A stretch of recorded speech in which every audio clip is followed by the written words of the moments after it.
Good morning, people. This is Hemant Kumar, teacher of anthropology and political expert.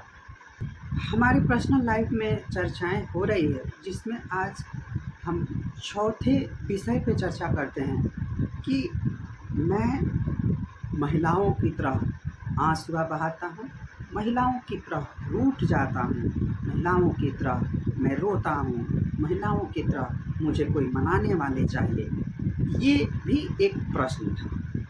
इस प्रश्न का जवाब देने के लिए मैं आपको लेकर चलता हूँ अपने ईमानदारी और भगवान के प्रति अनुसरित होने का एक मैं जीता जागता उदाहरण। लोग कहते हैं कि मर्द रोता नहीं है। मैं मानता हूँ मर्द रोता नहीं है, परंतु वह आत्मा से रोता है।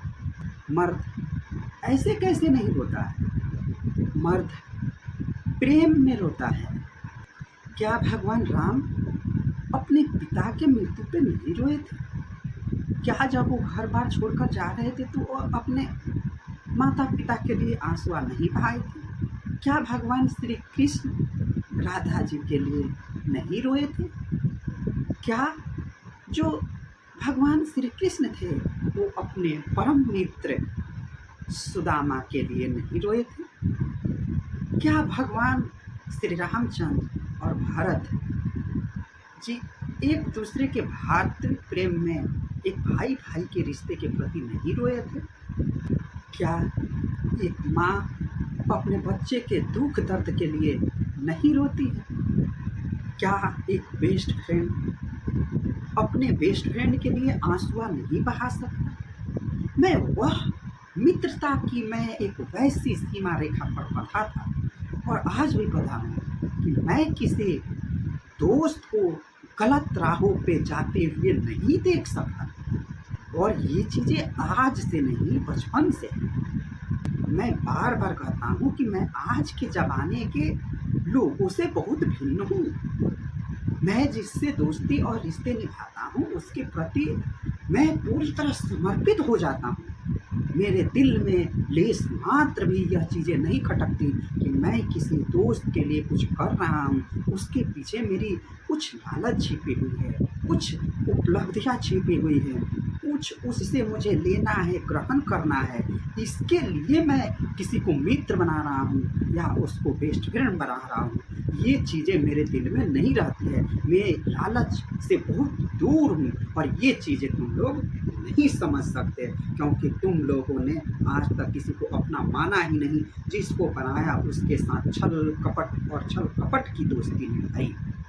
मुंह में राम बगल में छुरा वाला काम किया, मुंह पर चिकनी चुपड़ी बातें करे और पीठ पीछे जाकर जो जो तुम लोगों ने बातें किया वह सब मुझे पता थी।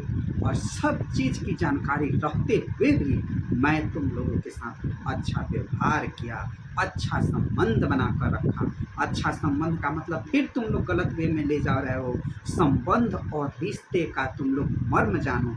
इसलिए मैं कहता हूँ कि तुम लोगों की ये जो गलत विचारधारा, गलत नीति और गलत मानसिकता जो है, इस मानसिकता के प्रति तुम लोग किसी को भी मृत्यु के काल में झोंक सकते हो। तुम लोग इंसान नहीं, एक तरह से जाहिल और गंवार टाइप के जो जलील व्यक्ति नासमझ लोग होते हैं, उन सब में से तुम लोग हो। आंसू बहाना इसलिए मुझे यह आदत पड़ गई है कि मैं एक सन्यासी हूँ, एक श्री हरि का भक्त हूँ, एक अपने आप को वैष्णव मानता हूँ। इसलिए मुझे भगवान के सामने बैठकर आंसू बहाने में कोई किल्लत नहीं है। और कुछ लोग अगर मुझे एक निश्चल और ईमानदार व्यक्ति के प्रति कुछ झूठे आरोप लगाएंगे, कुछ झूठे चीज़ें कहेंगे, गाली गलौज टाइप के शब्द कहेंगे, ऐसी तमाम चीज़ें कहेंगे, तो उससे मेरे आंखों से आंसू निकलेगा। और विगत कई दिनों से, कई महीनों से मेरे साथ ये परिस्थितियाँ बन गई थी कि मुझे आंसुआ बहाने के सिवा और कोई चारा ही नहीं था। विगत कुछ महीनों में मेरे पड़ोस के एक नौजवान 22-23 साल का बच्चा मर गया, जिससे मेरी बहुत आत्मीयता जुड़ी हुई थी। एक दोस्त की भांति था, उसके प्रति मेरी संवेदना थी, वह अनसर्टेन उसका डेथ हो गया, इसलिए मुझे आँसू बहाना पड़ा। मैं उसके प्रति बहुत रोया। इसी तरह मेरे बचपन के एक बहुत अच्छा दोस्त था, जो हमेशा हम लोग साथ बैठ के पढ़ते थे, खाते थे, पीते थे, घूमते थे। उसका शादी के 2 साल के बाद उसकी एक छोटी-सी बच्ची थी, उसका डेथ हो गया। उसके प्रति मेरी बहुत आत्मीयता जुड़ी हुई थी और जब मुझे यह बात पता चली, इसलिए मैं रोया। मेरे पिताश्री का कई दिनों से, कई महीनों से तबीयत अनसर्टेन खराब हो गई, अचानक से खराब हो गई, इसलिए मुझे रोना पड़ा।